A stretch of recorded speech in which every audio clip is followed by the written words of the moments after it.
Dr. Berlin, maybe we'll start with you. Talk about some of the big issues this year's Practice Leader Forum will be addressing.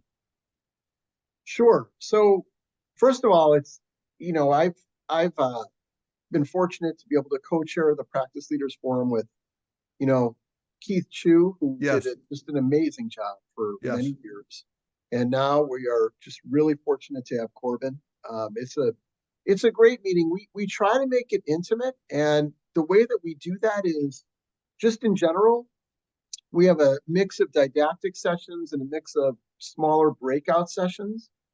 In general, our registration tends to be about 50% radiologists and 50% administrators. And we really make an effort to kind of have our faculty be divided, not divided in terms of, the way that they see things, but in terms of we want a mix of radiologists and administrators so that we can get a really nice perspective.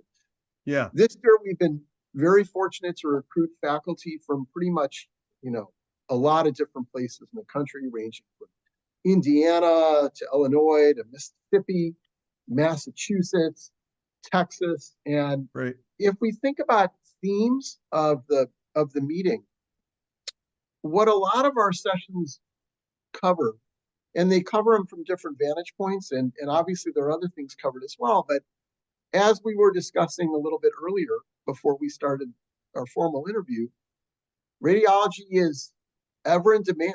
And it's because, administrators and radiologists, we perform a valuable service. Fortunately, because of success in medicine, people are living longer, and the job market, because of that, is increasing, and practices are competing to retain people and recruit people, and to make sure that there's well-being in practices too. Corbin, I want to switch to you. Maybe a little bit of reflection on Practice Leaders Forum and the importance of an administrative leader and a physician leader attending.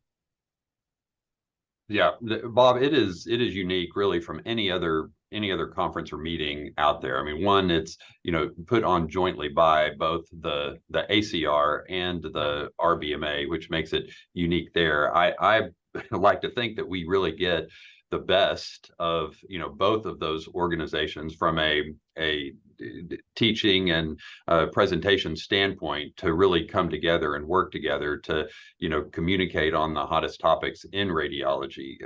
As you mentioned, the uniqueness too is having both, and as Jonathan mentioned as well, the uniqueness is having both the radiologist and the practice administrator or the leaders of the practice there together. They oftentimes have been educated differently and trained differently and have different life experiences, and so they speak different languages, and oftentimes it's where they're at times even talking past each other. And I think that the Practice Leadership Forum really gives a forum and an opportunity for us to sit shoulder to shoulder and side by side and tackle these topics together, and to hear and listen to, typically in every presentation, we try when it's appropriate to have both a physician radiologist and a practice administrator and a leader to speak on the topic collectively, to prepare a joint presentation and to share from both perspectives, and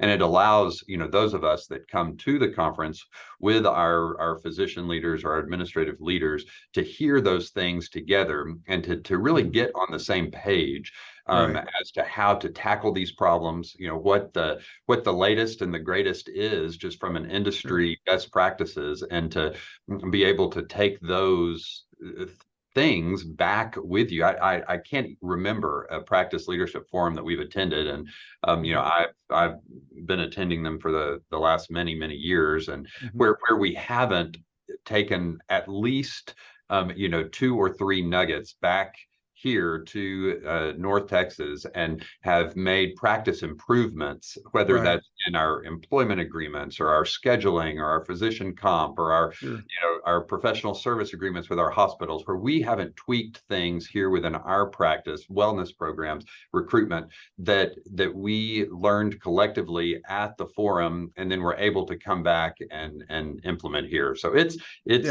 incredibly unique from that perspective. Well, that was my experience too, when I was managing a group to attend with your chair or your department chair or president of the group was just vital. And they learned an awful lot just by sitting there, sitting at lunch. And I know you all structure this so that there's a lot of opportunity to sit with your colleagues, talk about what's happening, but also talk That's with what the I was faculty, right? Yeah, one of the nice things about how we schedule the meeting is there is plenty of breaks with exhibitors, and we have some great exhibitors, and we're very fortunate and grateful to them for participating. We also have a lunch with the faculty, but it's really the thing about this meeting, Bob, is that unlike a traditional didactic meeting, there is so much that is learned from the participants when Right.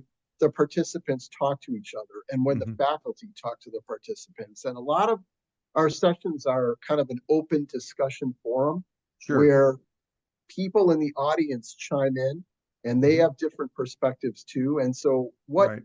what you find in the meeting is that yes, you're getting perspectives from the faculty, but you're also getting perspectives from the other attendees across the Yes. country. Right.